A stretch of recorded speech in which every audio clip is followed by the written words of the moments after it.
पुढे. आजच्या या कॉर्नर सभेच्या निमित्तानं मला या ठिकाणी सांगायचंय, एक नगरपालिकेची निवडणूक, कुठलीही निवडणूक असू द्या, एक प्रोटोकॉल म्हणून प्रचार सभेचं आयोजन असतंय. परंतु या ठिकाणी काम करत असताना गेल्या 10 वर्षापूर्वीचा परंडा शहर आणि आताचा चालू परंडा शहर याच्यात जमीन आसमानचा फरक झालेला आहे. कारण आज या परंड्याचा पूर्ण चेहरा मोहरा बदललेला आहे. या जाकीरभाई सौदागर साहेबांनी आदरणीय तानाजी साहेबांच्या नेतृत्वाखाली आणि एवढी मोठी विकास कामं करत असताना सुद्धा विरोधी लोक म्हणतात की विकास झाला नाही, विकास झाला नाही. ह्यांचं डोळे बिळे काही मसलमटे गेलेलं आहे का कुठे?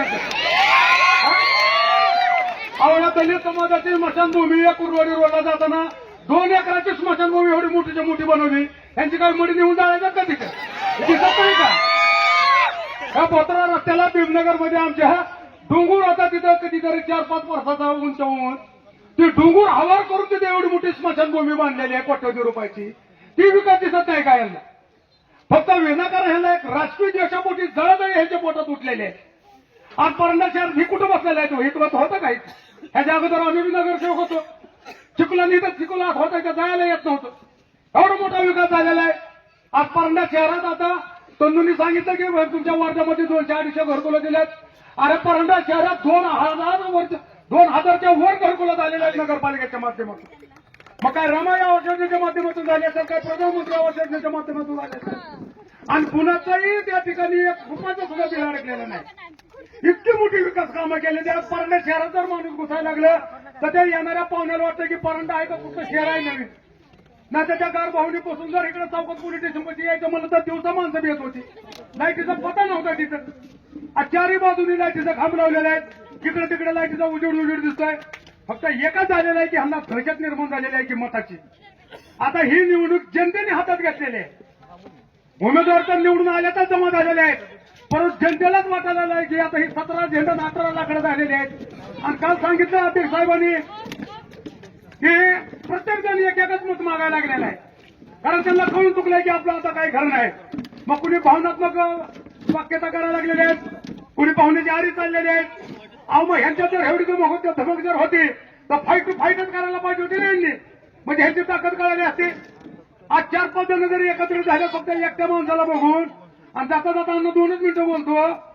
यात मी परंडा शहरातल्या सर्व नागरिकांना कळकळची विनंती करून एक आवर्जून सांगतो, ही जी लोक जे अपप्रचार करायला लागलेले आहेत यांचा लाभ वाटायला पाहिजे. ह्यांच्या जीवाला एक सर्वसामान्यांच्या कुटुंबात जन्मलेला एक मुस्लिम समाजाचा समावेशक सर्व कार्यकर्ता, आज छत्रपती शिवाजी महाराजाचा, महाभारताचा, रामाचा धनुष्यबाण एक मुस्लिम समाजाच्या कार्यकर्त्यांनी हातात घेतलेला आहे. म्हणून ह्यांच्या पोटात पडलेले आहे. मित्रांनो, ह्यांना वाटतं बाण आमचाच आहे. अरे बाण या पूर्ण भारत देशाचा बाण आहे. पूर्ण इतिहास भूगोलमध्ये जावा तुम्ही. 18 गट पवार जातीचा बाण आहे. पण ह्यांच्या पोटात इतकी आग पडलेली आहे की आम्ही हिंदू असताना मुस्लिमाचा कसा बाण. अरे गाव आपलं 18 गट पवार जातीला गुन्हा घेऊन मानणारं गाव आहे. आज जाकीरभाई नगराध्यक्ष झाल्यापासून आजपर्यंत मला सांगा तुम्ही कुठं जाती तणाव निर्माण झालेला आहे का? ज्याच्या सुखात पडणारा माणूस आहे. कुणाची एखाद्याची घरचा जर पेशंट जर कुणी एखादा दवाखान्यात जर ऍडमिट असता तर पट्टीशी जाकीरबाईला फोन करतात. जाकीरबाईचा असा विषय झालाय.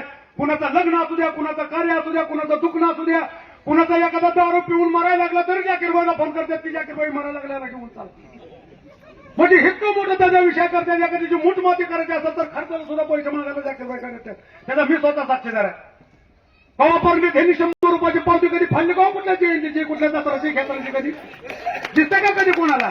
आमचं तर आयुष्य गेलं बाबा पारांड्यात. कुणी 1000-500 रुपयाचे वर कधी ह्याने वर्गणी दिले नाही.